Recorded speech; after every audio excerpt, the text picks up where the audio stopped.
Students, welcome to Science Learning Gateway. I hope you all are doing good and safe at your house. So today in this video we are going to discuss class 10th previous year question papers. The questions which I have provided you now in this video, these questions are asked in the year 2019. I have already given you the questions. So in this video we are going to discuss the answers of each and every questions which has been asked in 2019. Okay, multiple choice question I have not provided in the video. Only the question answers, that is 2 marks, 3 marks and 5 marks questions are there. So listen to the video carefully, and if you have any doubt you can comment in the comment section. So let's discuss the first question. The first question what we have, name the acid present in the stinging hairs of nettle leaves. This question is from your lesson acid and base. So in this you have to write the name of the acid which is present in the hairs of nettle leaves. Okay, so the name of the acid is methanoic acid, METHANOIC, methanoic acid. Okay, remember this one. Even the question this year they can change the question and they can give name the acid which is present in tamarind. So in tamarind which acid is present? Tartaric acid. Like for example, in your vinegar acetic acid is present, in lemon and orange citric acid is present. So you have to learn the table which is given in the chapter acid and base. Okay, now we'll discuss question number 2. A convex mirror is commonly used as a rear view mirror in vehicles. Why? Why we use convex mirror in the vehicles? So convex mirrors are commonly used as rear view mirrors in vehicles because they always gives an erect diminished image. Also they have a wider field of view as they are curved outwards to enable the drivers to view a much larger area.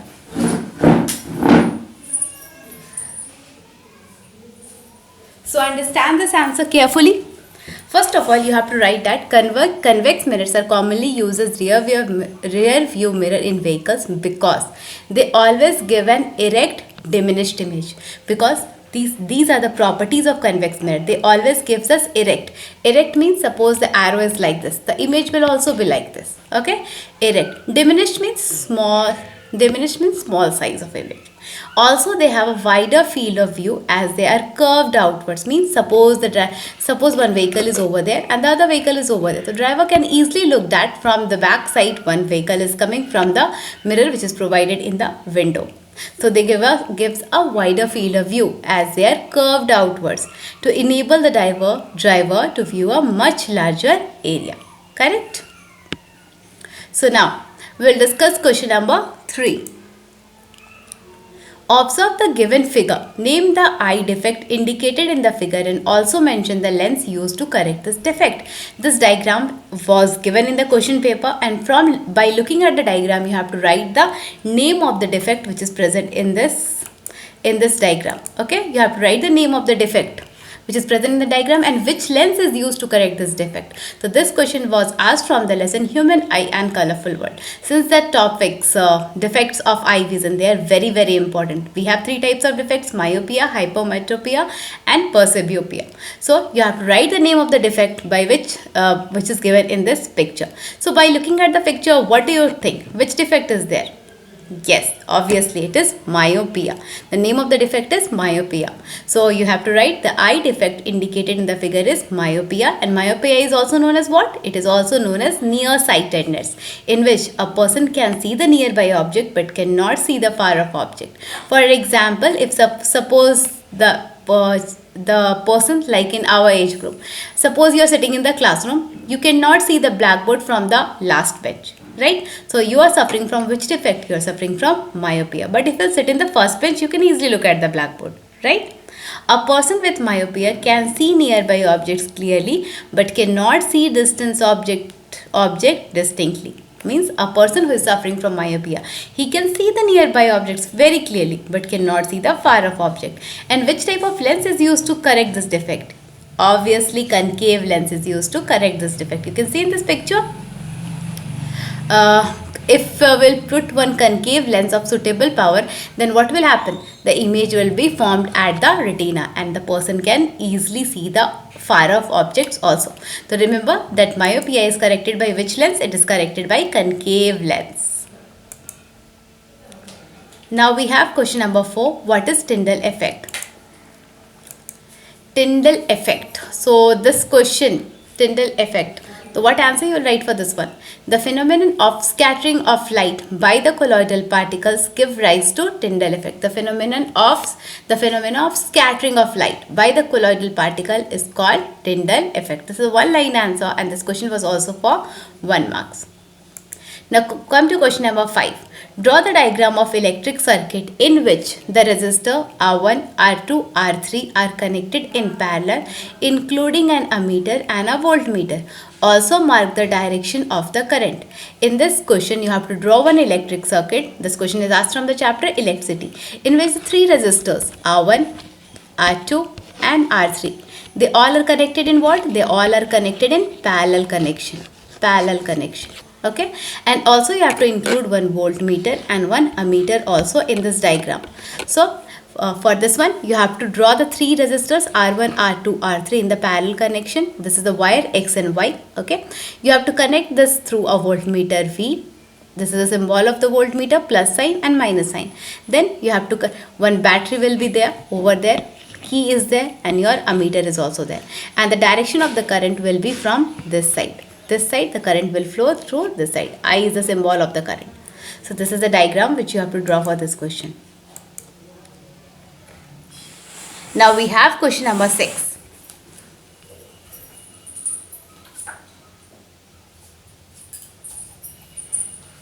In question number 6, you have to draw the diagram of simple electric motor. Okay, simple electric motor. Maybe this time the question can be changed. They can give you electric generator also. So both the questions are equally important from your exam point of view. And label the following parts: split rings and brushes. So first of all, you should know the diagram of electric motor. You have to practice it from the textbook. And now we have the brushes X and Y. You can see in this picture, X and Y are the brushes which you have to mark in this diagram. Okay, this X and Y, these are the brushes. Okay, and now we have the split rings, that is P and Q. You can see over there, P and Q are the split rings. You have to only label these parts. Other things you don't have to label, but you have to draw the diagram. Now we have question number 7. It is advantageous to connect electric devices in parallel instead of connecting them in series. Why? The question is asked that why it is advantageous, means why it is better to connect the electric devices in parallel connections. Okay, why it is better to connect the electric devices in parallel connection instead of connecting them in series. So what answer we'll write? We'll write 3 points for this one. Advantages of connecting electric devices in parallel instead of connecting them in series are as follows. First point you will write, it is impractical to connect electric devices in series because they need current of widely different values to operate properly. Suppose you have different types of appliances in your house. You have a small mixer grinder also, you have AC also, and you have the fan also. You know that all the electrical devices, they need different amount of current. Suppose your mixer grinder, it will need less current. Your fan will also need less current, but AC, it requires a huge amount of current. So we cannot connect them in a series connection because all the devices, they need different amount of current. So this was the first point. It is impractical, means it is not at all good to connect electric devices in series because they need current of widely different values to operate properly. Now we have the second question. Another major disadvantage of series circuit is that if one component fails, the circuit is broken and none of the components work. If you are connecting all the things in the series connection, like this, if they are suppose this connection is failed, then what will happen? This will also not work and this will also not work. Right? So this is the meaning of the second point. Another major disadvantage of series circuit is that if one component fails, the circuit is broken and none of the components will work. Now we have the third point. On the other hand, parallel circuit divides the current through electrical gadgets. But if we'll connect the devices in parallel connection, what will happen? The current will be divided and it will go to different amount. Suppose we have 3 devices, A, B and C.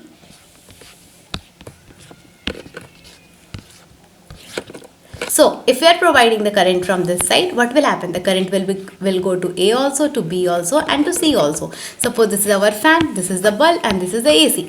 Fan will need some amount of electricity, bulb will need less amount of electricity, but AC will need more amount of electricity. So according to that only current will go to every devices. So the last point was, on the other hand, parallel circuit divides the current through electrical gadgets. So this was the answer. Now we'll discuss question number 8.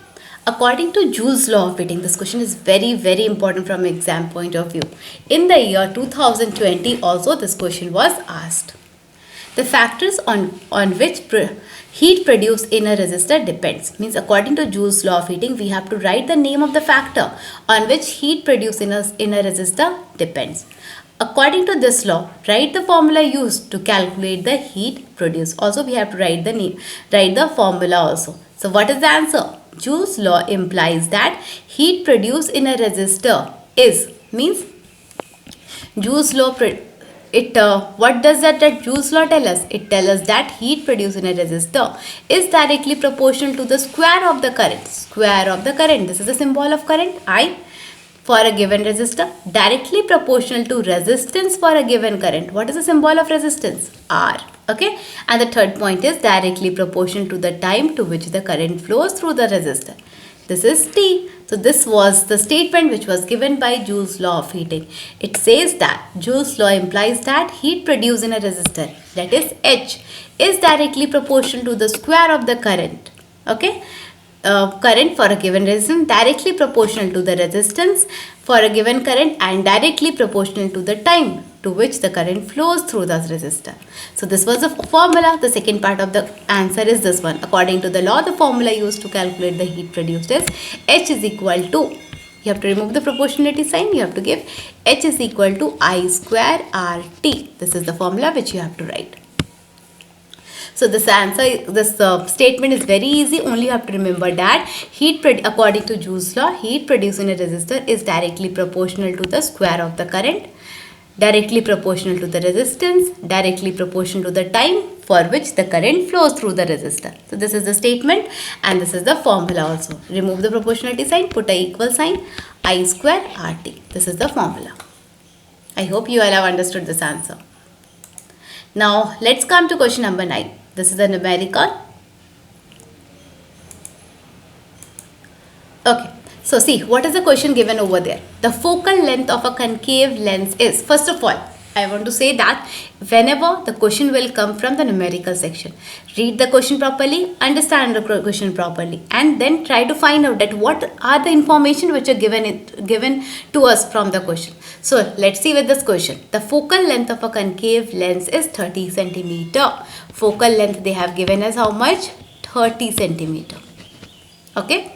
At what distance should the object be placed from the lens so that it forms an image at 20 centimeter from the lens? Means they are asking that at what distance the object we should place from the lens so that the image will be formed at 20 centimeter from the lens. So what are the symbols for your image distance and object distance?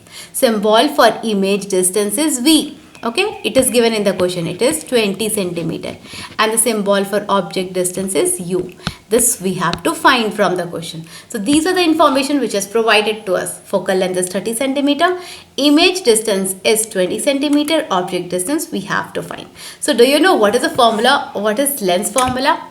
Yes, the lens formula is 1 by V minus 1 by U is equal to 1 by F. This is the formula for your what we call as lens formula. We have two formula. One is called your mirror formula and the other one is the lens formula. What is the mirror formula? 1 by V plus 1 by U is equal to 1 by F. And the lens formula is 1 by V minus 1 by U is equal to 1 by F. This is your image distance. This is object distance and this is the focal length. Now, you can see over there.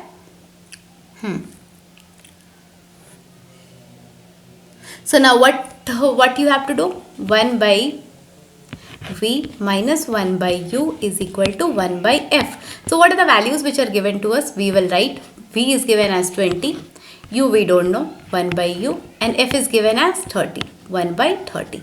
So what we will do? We will put this 1 by minus 1 by u that side, and we'll bring this 1 by 30 to this side. 1 by 20. So if 1 by 30 will come this side, its sign will be changed. It will become minus 1 by 30.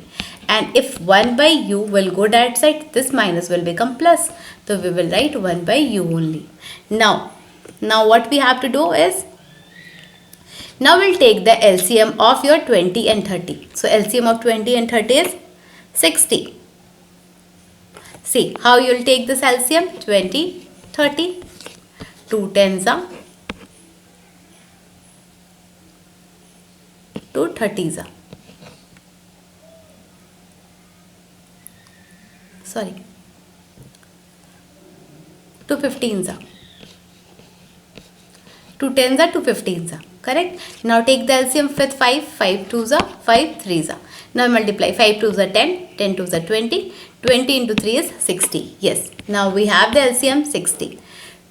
So 20 multiplied by how much? If we'll divide this 20 with 60, how much you will get? 3. Okay. So we'll write 3 over there, and 30 into 2 is 60. So we'll write 2 is equal to 1 by u. So 3 minus 2 is 1 by 60. And this side what you will get? 1 by u you will get. So 1 by u is equal to 1 by 60. So u is equal to how much? U is equal to 60 centimeter. And remember to write the unit also at the last. If you will not write the unit, the teacher will correct your paper. They can cut your marks. So don't forget to write the unit.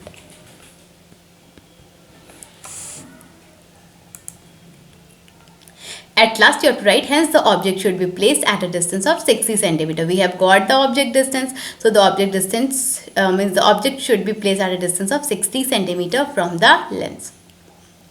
Now we'll discuss question number 10, which is also one of the numerical, which was asked in the year 2019.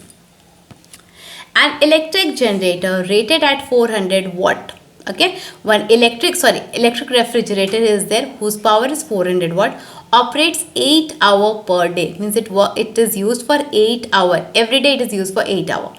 What is the cost of energy to operate it for 30 days at the rate of rupees 3 per kilowatt hour? Means if you will use this refrigerator for 30 days at the rate of 3 rupees, what cost we have to give it for it? Okay, so the total energy consumed by the refrigerator in 30 days would be, how much energy it will consume in the 30 days? It is the power is 400 watt into 8 hours it is working for every day into 30 days we have to calculate. So the energy will be 96,000 watt hour. If we will convert it into kilowatt hour, what we have to do? We have to divide it with 1000. Then 3 zeros will be cancelled. You will get 96 kilowatt hour. Thus, the cost of energy to operate the refrigerator for 30 days will be, what you have to do now? We have to multiply this 96 with 3 rupees. Okay, the 96 into 3, you will get 288 rupees. This is the cost if you will use the refrigerator for 30 days. So first of all, you have to calculate the energy consumed by the refrigerator in 30 days. So how you will calculate that one? You have to multiply the power, that is 400 watt, into the time, 8 hours per day, into how many days, for how many days we have to use? 30 days. So it will be 96,000 watt hour. Divide it with 1000, you will get it with kilowatt hour. Then you have to multiply with 3. You will get the cost. Now we'll discuss question number 11. Mention any 4 phenomena that can be observed due to atmospheric refraction of light on the earth. Now we have to write the names of any 4 phenomena by which we have which is responsible for atmospheric refraction of light on the earth. The first one is blue color of the sky. It is due to atmospheric refraction. Second is twinkling of star. It is also due to atmospheric refraction. Third is formation of rainbow. And the fourth one is advanced sunrise and the delayed sunset. So these are the 4 major phenomena which occurs due to atmospheric refraction of light. Now we'll discuss question number 12.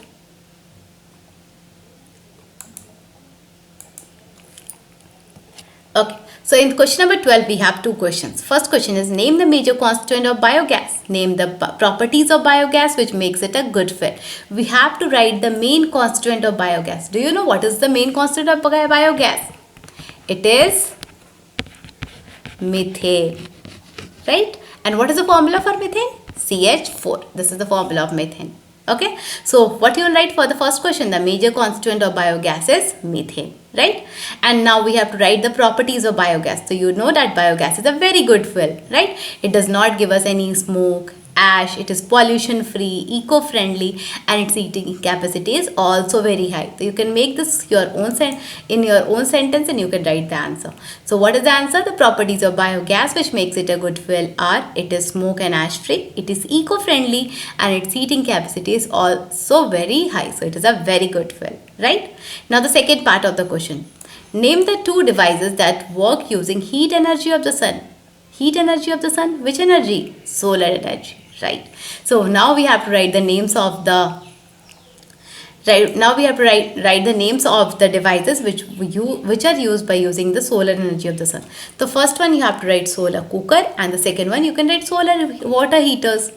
You can write solar cooker, then solar cells also you can write. Anything by we are using the sunlight. The solar cooker, solar water heater, right? Now we have question number 13. Name two properties of magnetic lines of force. This is also very important question. Every year this question was asked in the exam. So there are many properties, but in this question only two properties you have to write. The first point what you will write, that magnetic lines emerge from the North Pole and they merge at the South Pole. Means they come out from the North Pole and they end at what? They end at the South Pole. Emerge from North Pole means comes out from the North Pole, and merge means end at South Pole. Magnetic lines of force do not intersect each other, means the two magnetic lines of force will never cross each other, right? So they will not intersect each other. Now we have question number 14. Write the advantages of solar cells. So first we'll discuss this question. What are the advantages of solar cells? The advantages of solar cells are: they have no moving parts, means no moving parts are there in solar cells. Second is, require little maintenance and work quite satisfactory without the use of any focusing device, means very less amount of money is required for its maintenance, and it works very nicely, very satisfactory without the use of any focusing device. We don't need any focusing device for solar cells. The third point, they can be set up in remote and inaccessible areas, means we can set the solar cells, solar devices in the remote areas also, like in villages where the equipments or the infrastructure is not so good. In that area also we can use the solar cells, right? Now write any two hazards of nuclear power generations. We have to write the two hazards. Hazard means dangers. So what are the two hazards of nuclear power generation? So two hazards of nuclear power generation are: improper nuclear waste storage and disposal result in environmental contamination. If we will not throw the nuclear waste properly in the proper areas or dispose it in anywhere, then what will happen? It can contaminate our environment, means pollution can result from the nuclear waste. Second point is, there is a risk of accidental leakage of nuclear radiation.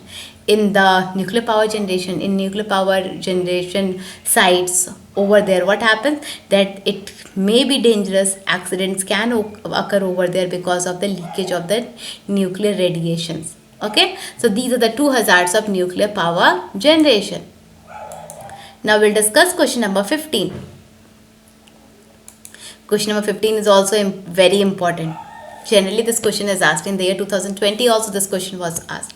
Write the difference between homologous organs and analogous organ. Make two columns for this one.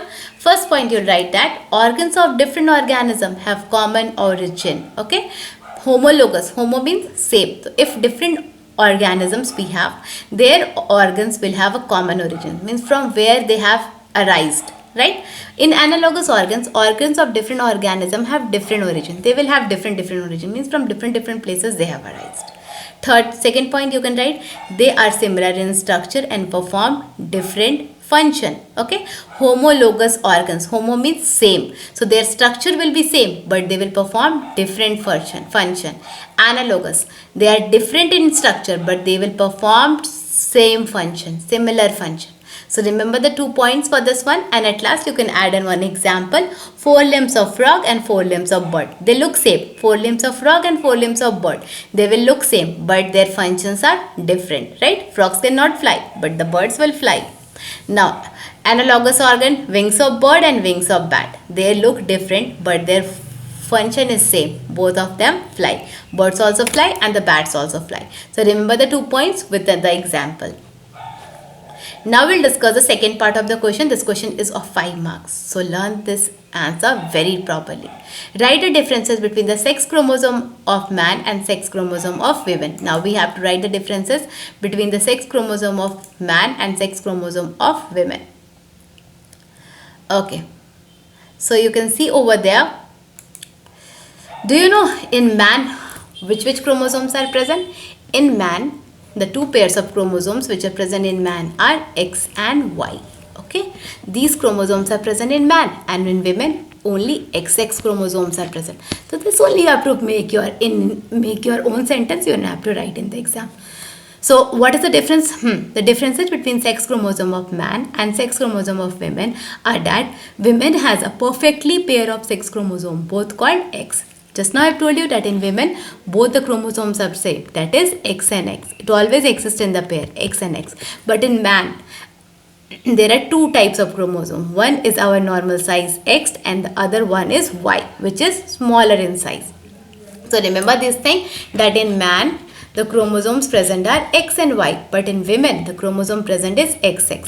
So how you will write in your sentence the difference between the chromosomes of sex chromosome of man and women is that in women both the chromosomes are same, that is X and X you have to write, but in man has one X chromosome and one Y chromosome which is smaller, right? Now third question is there, sex of a child is determined by the father. How sex of a child is determined by the father? Just now I have told you that a man contains 2 chromosomes, X and Y, right? Women contains 2 chromosomes, only XX. If a child is there, suppose one child is there, he gets 1 chromosome, that is X chromosome from the father and X chromosome from the mother. Then what type of child this will be? It will be a girl child. But if a child gets Y chromosome from the father and X chromosome from the mother, what type of child it will be? It will be a boy child. Right? So, sex of a child is determined by the father because the father has 2 different types of chromosome, but the mother has same chromosome. It doesn't matter that the child is boy or a girl. He or she will get X chromosome from the mother only. But if the child is a boy child, then he will definitely get Y chromosome from the father. And if the child is a girl child, then she will get a X chromosome from the father. Now let's see the answer. A child who inherits X chromosome from her father will be a girl child, right? Because she will get 1 chromosome from the mother also, that is X chromosome. If she gets 1 chromosome from the father, if she gets X chromosome from the father, definitely that child will be a girl child, because in women the chromosomes are X and X. And a child who gets Y chromosome from the father will be a boy child. Why? Because he will get X chromosome from the mother also. So he will be a boy child. Both the girl and the boy inherit only X chromosomes from the father. Therefore, sex of a child is determined by the father. Right? So what answer you have to write in this one? That in man, the chromosome present is X and Y, and in women the chromosome present is X and X. So the child who will get X chromosome from the father will be a girl child, and the child who will get Y chromosome from the father will be a boy child. Right? So, sex of a child is determined by the father. With this, we have finished the questions which were asked in the year 2019. If you want to ask any question, you can comment in the comment box. Definitely, I will try to give the answers of your questions.